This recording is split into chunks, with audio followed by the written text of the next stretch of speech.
Mikko Välimäki oli tänään Linux-seminaarissa puhumassa Oulussa. Kerrotko vähän ihmisille, että kuka oikein olet? No, mä oon tehnyt erilaista open source-hommaa varmaan 10 vuotta. Että mä oon juristin roolissa, tehnyt sopimuksia, lisenssejä monelle firmalle, kun oon ollut konsulttina. Mulla on ollut myös muutamia omia yrityksiä. Tällä hetkellä mä oon toimitusjohtajana päätoimisesti tämmöisessä Tuxera-nimisessä yrityksessä. Me tehdään Windows-yhteensopivia tiedostojärjestelmiä Linuxille ja muille käyttöjärjestelmille. Perustuote on open source ja sitten meillä on siihen kaupallisia versioita myöskin.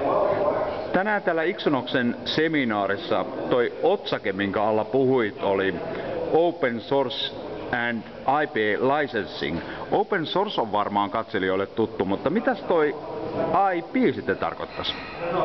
IP:llä tarkoitettiin tänään ei internetprotokollaa, vaan immateriaalioikeuksia, intellectual property, eli patentteja, tekijänoikeuksia, tavaramerkkejä ja muita tämmöisiä oikeuksia. Keskeisesti mä puhuin tänään patenteista. Ja siitä voitaisiin johtaa äkkiä tollainen, puhuit GPL:stä. Lyhyesti, mitä on GPL? No GPL on tietysti suosituin avoimen lähdekoodin lisenssi, että me muun muassa Linux on lisensoitu GPL:llä.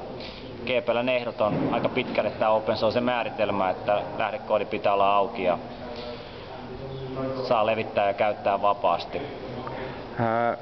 Kuka omistaa ja mitä on aina se, mitä mietitään tuossa open source avoimen koodin tapauksessa. Sinulla oli jo hyvä esimerkki Open Officesta. Miten siellä nuo omistamisoikeudet mielestäsi menee?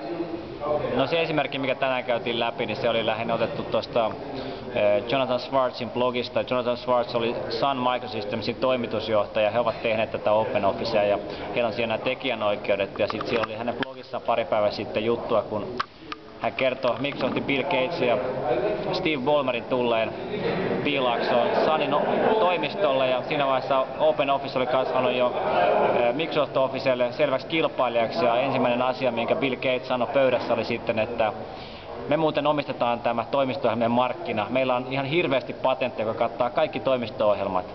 Eli paljonko maksatte meille? Siinä oli idea siinä, että Microsoft omistaisi patenttien kautta Open Officen. Ja tuomarithan se viime kädessä päättää, mutta jos tällainen Suomi-skenessä ajattelisi, että pikkupajalla on tuollainen tilanne edessä, pienellä softapajalla, jolla ei ole ison brändin shieldia päällä, miten toimitaan? No tietysti tästä täytyy ensin ajatella silleen, että muuten kun tullaan Tuxeralle, soitetaan Tuxeralle. Ei Tuxeralle kannata missään nimessä soittaa, mieluummin jollekin lakifirmalle tai asianajajalle, mutta lähtökohtaisesti niin jos on suomalainen firma ja mistä päin se väite tulee, jos on joku amerikkalaisen firman väite, amerikkalainen patentti, niin ei ole Suomessa edes voimassa. Se, että ylipäänsä väite tulee, niin ollaan varmaan aika suosittuja, me ollaan kasvettu jonkun kokoiseksi. Mutta jos tosiaan tilanne on se, että meillä on asiakkaita Yhdysvalloissa ja siellä on patentti, sieltä suurin osa väitteistä tulee varmaan 90%, niin kyllä se väite pitää tietysti tutkia ja ottaa vakavasti.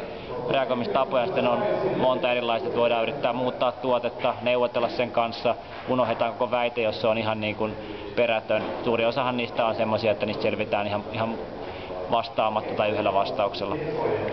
Esityksesi lopussa oli lisenssoinnin tulevaisuudesta. Esitit tällaisen tiivistelmän kuin Mixed Dual License Open and Proprietary Models. Mitäs toinen sitten tarkoittaa?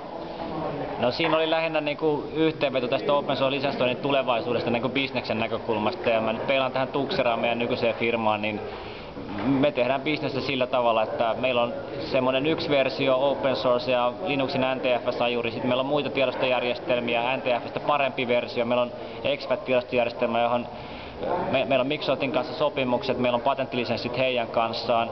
Joitakin osia me ei tulla panemaan ollenkaan open source, vaan me lisensoidaan ihan rahaa vastaan. Mutta sitten meillä on edelleenkin tämä open source GPL-versio, perusominaisuudet Linux-käyttäjille. Me niin kuin miksataan maailmaa, me otetaan se iso käyttäjäkunta sieltä ilmaiselta puolelta, open source puolelta ja sitten pyritään myymään isoille firmoille erikseen semmoinen toinen versio.